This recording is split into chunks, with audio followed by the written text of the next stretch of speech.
Yeah, let's do Happiest Season, which is a festive rom-com with an LGBT theme, of which there aren't that many. So Kristen Stewart and Mackenzie Davis are respectively Abby and Harper. Harper loves Christmas, Abby not so much. Harper says, "Look, I'm going to go back to my parents. Why don't you come with me?" And Abby says, "Well, because I don't like Christmas." She says, "No, but come because I want you to come, and I want to spend that time with you." So she says, "Okay, fine." And she decides that what she's going to do is at Christmas, at her partner's home, she's going to propose. She's got a ring. This is going to be the perfect moment.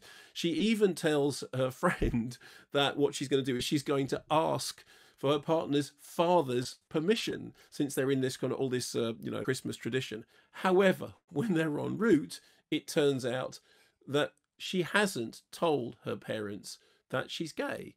She doesn't know that she's been told that the person that she's coming with is her orphaned roommate. Meanwhile, back at home, Dan Levy is looking after the pets and is appalled by the way this is all playing out. Awkwardness ensues. Here's a clip. Yeah, Abby, I'm in the middle of something right now. Is everything okay? Yeah, I'm just checking on the animals. Oh, they're all good. I walked the dog, fed him, fed the cats. All are well. What about the fish? The fish are, yeah. The fish are yes, yeah. But enough about me. Have you managed to get a man's permission to take ownership of an adult human woman yet? Not exactly. What's going on? You sound tense. No, I'm not tense. I'm great. There's one tiny thing. Harper isn't out and her parents don't know we're together.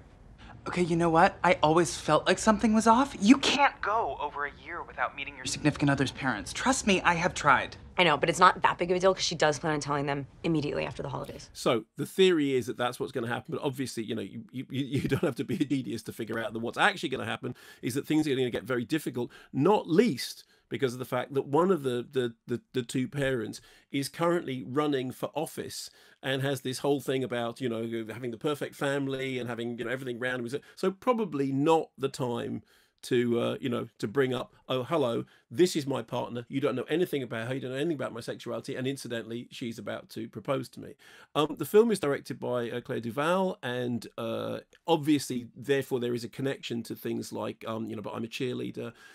I really liked it, and I liked it for a number of reasons. Firstly, it is fun. I mean, Christmas movies are hard to pull off without making them completely cheesy and terrible. But this is funny. It is a film about somebody going back to the bosom of their family with their partner who the family don't know about and don't approve of, and therefore there's all that kind of social awkwardness.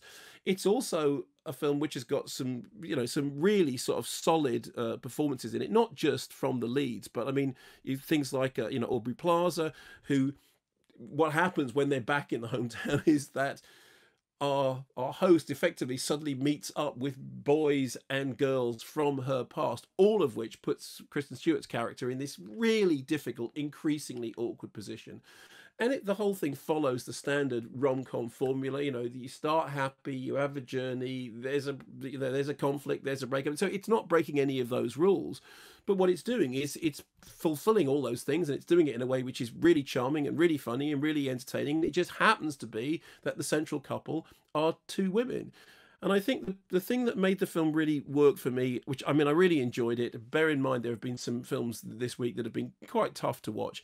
It was good fun. I believed in the characters. I liked the performances. The comedy was, broad enough to be funny, but also sharp enough to be, to be genuinely kind of piercing. And when it needed to be, the film had a sentimentality that I really liked. I like the cast. I like the fact that it's got, people like Mary Steenburgen I've always sort of really liked, and it's a good, solid cast. But the best thing about it is it does the thing that a Christmas movie should do, which is it's a movie about a family being brought together under a time of great stress, and all those stress points and fracture points coming to the surface before moving towards some form of inevitable resolution. I really enjoyed it, and I have the suspicion that it's the kind of movie. I mean, there's been a lot being made about the fact that the LGBT theme and everything, but it is first and foremost a really good, solid Christmas movie that I guarantee will be on television for years to come, and people will bump into it and they'll turn it on and they'll go, oh, I like this movie, let's watch the rest of it. It's called Happiest Season, directed by Claire Duval, and as I said, starring Kristen Stewart, Mackenzie Davis, and I really enjoyed it.